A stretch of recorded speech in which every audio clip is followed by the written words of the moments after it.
ఇమాం ముస్లిం రహ్మహుల్లా దీనిని ఉల్లేఖనం చేయడం జరిగింది. ఇమాం ముస్లిం రహ్మహుల్లా దీనిని ఈ హదీస్ ని 2576 గల నెంబర్లో ఈ హదీస్ ని రాయడం జరిగింది. హజరత్ ఇబ్న్ అబ్బాస్ రదియల్లాహు అన్హు గారి యొక్క శిష్యుడు అయినటువంటి అతా ఇబ్న్ అబీ రబాహ్ రహ్మతుల్లాహి అలైహి, అతా ఇబ్న్ అబీ రబాహ్ రహ్మతుల్లాహి అలైహి వారు అంటున్నారు, قال لي ابن عباس అలా ఉరీక ఇమ్రాఅతం మిన్ అహ్లిల్ జన్న. అతా ఇబ్న్ అబీ రబాహ్ తో అబ్దుల్లా ఇబ్న్ అబ్బాస్ రదియల్లాహు అన్హు గారు అన్నారు, ఓ అతా ఇబ్న్ అబీ రబాహ్, ఏమిటి నేను నీకు స్వర్గవాసులలో ఒకరైనటువంటి స్త్రీ గురించి తెలపనా అని అడిగారు. అప్పుడు అతా ఇబ్న్ అబీ రబాహ్ అంటున్నారు, అతా ఇబ్న్ అబీ రబాహ్ ఏమన్నారు, ఖుల్తు బలా, నేనన్నారు ఎందుకు కాదు నాకు వెంటనే తెలపండి, ఎవరు ఆ స్త్రీ, ఆ స్వర్గవాసులలో ఒకరైనటువంటి స్త్రీ ఎవరు చెప్పండి అని నేను అబ్దుల్లా ఇబ్న్ అబ్బాస్ రదియల్లాహు అన్హు గారిని అన్నాను. قال هذه الامرأة السوداء. అప్పుడు అబ్దుల్లా ఇబ్న్ అబ్బాస్ రదియల్లాహు అన్హు గారు వారి ముందున్నటువంటి ఒక నలుపు రంగు కలిగినటువంటి స్త్రీని చూపిస్తారు. హాదిహి అని ఇమ్రఅతు సౌదా, స్వర్గవాసులలో ఒకరైనటువంటి స్త్రీ ఈమెని అని ఒక నలుపు రంగు కలిగినటువంటి స్త్రీని చూపిస్తారు. ఆ తర్వాత ఆ స్త్రీ గురించి అబ్దుల్లా ఇబ్న్ అబ్బాస్ రదియల్లాహు అన్హు గారు చెప్తారు, అతైతి నబియ్య సల్లల్లాహు అలైహి వసల్లమ. ఒకసారి ఏం జరిగిందో తెలుసా, ఈ స్త్రీ, ఈ నలుపు రంగులో ఉన్నటువంటి స్త్రీ ప్రవక్త ముహమ్మద్ సల్లల్లాహు అలైహి వసల్లం గారి దగ్గరికి వచ్చింది. ప్రవక్త ముహమ్మద్ సల్లల్లాహు అలైహి వసల్లం గారి దగ్గరికి వచ్చి ఈ విధంగా అంటుంది, ఖాలత్ ఇన్నీ ఉస్రౌ వ ఇన్నీ అతకషఫు. ప్రవక్త ముహమ్మద్ సల్లల్లాహు అలైహి వసల్లం గారితో అంటుంది, ఓ ప్రవక్త, నేను ఎటువంటి స్త్రీని అంటే నాకు మూర్ఛ వ్యాధి ఉంది, మూర్ఛ వ్యాధి గల స్త్రీని నేను. వ ఇన్నీ అతకషఫు. ప్రవక్త ముహమ్మద్ సల్లల్లాహు అలైహి వసల్లం గారితో ఆ స్త్రీ విధంగా అంటుంది, ఈ మూర్ఛ వ్యాధి వచ్చినప్పుడు నేను కింద పడి గిలగిలా కొట్టుకుంటాను, దానివల్ల ఏమవుతుంది, నా బట్టలు, నా శరీరంపై బట్టలు లేకుండా అయిపోతాయి, నేను పరదా కలిగి ఉండను, నా పరదా, నా శరీరం పైనటువంటి పరదా పోతుంది. ఓ ప్రవక్త ముహమ్మద్ సల్లల్లాహు అలైహి వసల్లం అని ప్రవక్త ముహమ్మద్ సల్లల్లాహు అలైహి వసల్లం గారితో ఈ విధంగా తన యొక్క బాధ గురించి చెప్తుంది. తనకు వాటిల్లినటువంటి ఈ వ్యాధి గురించి, తనకు ఉన్నటువంటి ఈ కష్టం గురించి, ఈ బాధ గురించి చెప్తుంది. ప్రవక్త ముహమ్మద్ సల్లల్లాహు అలైహి వసల్లం గారితో అంటుంది, ఫద్ఉల్లాహ లీ, ఓ ప్రవక్త, నా కొరకు అల్లాహ్ తాలా గురించి దుఆ చేయండి. అంటే ఈ వ్యాధి గురించి, ఈ వ్యాధి నా నుంచి దూరమైపోవాలి, ఈ వ్యాధి నుండి అల్లాహ్ తాలా నాకు స్వస్థత కలిగించాలి అని మీరు అల్లాహ్ తాలాతో దుఆ చేయండి.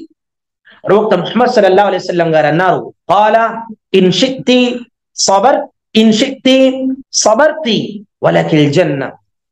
ప్రవక్త గారు అన్నారు, ఒకవేళ నువ్వు, ఓ స్త్రీ, ఒకవేళ నువ్వు గనక ఈ వ్యాధిపై ఓపిక వహించినట్లయితే, ఒకవేళ నువ్వు ఈ వ్యాధిపై ఓపిక వహించినట్లయితే అల్లాహ్ సుబ్హానహు వ తఆలా నీకు స్వర్గాన్ని ప్రసాదిస్తాడు. వ ఇన్ షిక్తి సబర్తి వలకిల్ జన్న. ఒకవేళ నువ్వు ఓపిక వహించినట్లయితే అల్లాహ్ సుబ్హానహు వ తఆలా నీకు స్వర్గాన్ని ప్రసాదిస్తాడు. వ ఇన్ షిక్తి దఅవుతుల్లాహ అన్ యుఆఫీక. ఒకవేళ నువ్వు కావాలనుకుంటే నేను నీకోసం దుఆ చేస్తాను, నువ్వు కావాలనుకుంటే ఓపిక వహించు, అల్లాహ్ తాలా నీకు స్వర్గాన్ని ఇస్తాడు. ఒకవేళ నువ్వు కావాలనుకుంటే అల్లాహ్ సుబ్హానహు వ తఆలాతో నేను దుఆ చేస్తాను, నీ ఈ యొక్క వ్యాధిని అల్లాహ్ తాలా తొలగిస్తాడు అని ప్రవక్త ముహమ్మద్ సల్లల్లాహు అలైహి వసల్లం గారు. అల్లాహు అక్బర్. గమనించండి సోదర సోదరీమణులారా, ఒకవేళ ప్రస్తుత కాలంలో ఉన్నటువంటి స్త్రీ అయినట్లయితే, ఒకవేళ ప్రస్తుత కాలంలో ఉన్నటువంటి స్త్రీ అయినట్లయితే చిన్నగా కాలు నొచ్చినా, కడుపు నొచ్చినా, కేవలం స్త్రీల విషయమే కాదు, ఎవరైనా కూడా అల్లాహ్ తరపు నుండి వచ్చేటటువంటి బాధపై, అల్లాహ్ తరపు నుండి వచ్చేటటువంటి ఏదైనా వ్యాధిపై ఓపిక వహిస్తారా?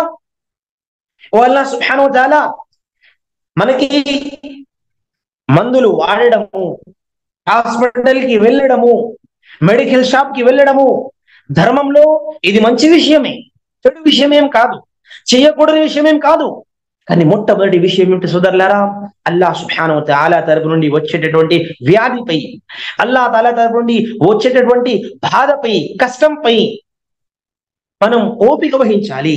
ఏం జరిగినా అల్లాహ్ తాలా వైపు నుండి అల్లాహ్ సుబ్హానహు వ తఆలానే వ్యాధి ఇస్తాడు, అల్లాహ్ తాలాయే వ్యాధిని తొలగిస్తాడు అని ఈ విధంగా నమ్మకం కలిగి ఉండడము మొట్టమొదటి విషయము.